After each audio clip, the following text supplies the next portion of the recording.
Have you ever flown an ILS approach and wondered if, during your last annual inspection, the mechanic installed a metronome in the cockpit?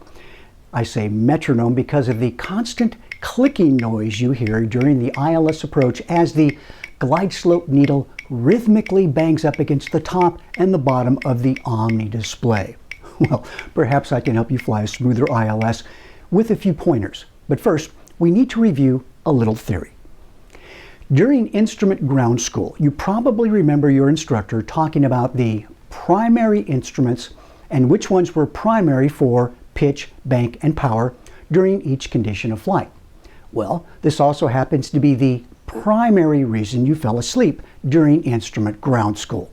So let's make this simple. During an ILS approach, the FAA says that the airspeed indicator is primary for power, the heading indicator is primary for bank, thus changing headings, and the vertical speed indicator is primary for pitch.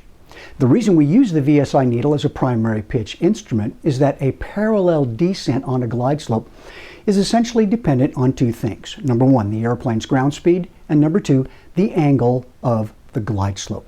For any glide slope angle, there's always a specific rate that will keep you parallel to or on the glide path based on a given ground speed and glide slope angle. And this is why your VSI needle is your primary pitch instrument on an ILS approach. Now, the only thing you have to remember here is that you are not going to use anything I just told you to keep the glide slope needle centered. Yes, you need to know this, but now it's time to move on, forget it, and examine the easiest way to track a glide slope. If you remember the AOPA live video I did a while back on bracketing the course deviation indicator, in other words, your nav needle, then all you need to know here is that bracketing a glide slope is essentially the same thing except done sideways. Here's how it works. When we intercept the glide slope, we reduce power to some known value for the typical descent rate on an ILS, such as 1900 RPM for a 90-knot approach speed in a Cessna 172.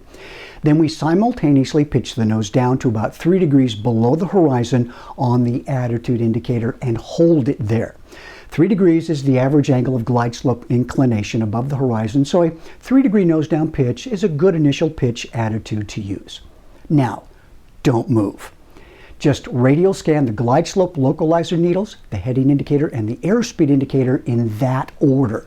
You don't even need to look at the VSI needle, which is a good thing because it's very sensitive. No, I don't mean that if you say it looks funny, it won't talk to you for a week. I mean, it's difficult to use in any kind of turbulence.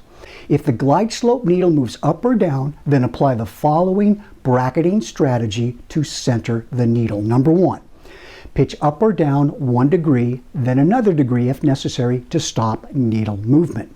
Number two, make an additional pitch change of 1 degree if necessary to return the needle to its centered position.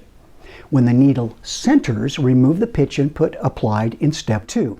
And number 4, make small pitch adjustments as necessary to keep the needle centered. During any of these steps, make any adjustments in power needed to keep the airspeed indicator at its desired value. And you can usually do this by sound alone. You don't need to look at the tach or the manifold pressure gauge. Remember, you don't care what your rate of descent is on the VSI. You only care that the glide slope needle remains centered. And bracketing the glide slope needle is the technique needed to do that. Let's see how this works in a simulator. Here we are inside the outer marker on the ILS runway 30 approach to Long Beach. The nose is pitched down to about 5 degrees below the horizon and the glide slope needle is centered. I'm not concerned about the rate of descent here. I'm just concerned about pitching to maintain a parallel status with that glide slope.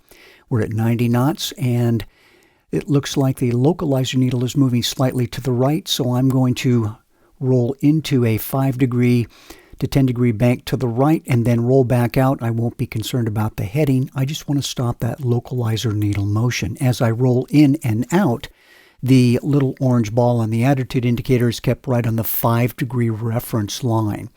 And it's still there. I'm descending now in a parallel status with the glide slope. Localizer needle is coming back in, so I'm going to roll into a 5-degree bank to the left and roll back out. Again, not concerned about the heading. This is bracketing, only concerned about stopping the needle motion. There's the roll in and roll out, and as I did that, I kept the nose pitch down at 5 degrees to maintain that parallel status with the glide slope. Keep in mind that during the ILS, most of your attention is placed on the attitude indicator. In fact, a great deal of your attention. Yes, you are partially ignoring some of the other instruments, but hopefully they won't give you the silent treatment for a week. If you want to pass your IFR knowledge exam or your private pilot knowledge exam, then check out my 50-hour and or 40-hour Instrument Pilot eGround School or Private Pilot eGround School, respectively. Not only will you pass the exam, but you'll learn more about the essentials of IFR or VFR flying that you just won't get in other ground training programs. Why? Well, because I've been instructing for over 5 decades, have personally written and illustrated 7 aviation books, 5 of which are aviation textbooks, delivered training programs in all 50 states and many European countries, and have won countless awards from the FAA for my aviation training programs. In short, you won't be taught by a private pilot with limited experience and a basic ground instructor rating. Instead, you'll receive quality ground training that makes it easy and fun to learn. So visit rodmachado.com and check out the large selection of aviation educational courses.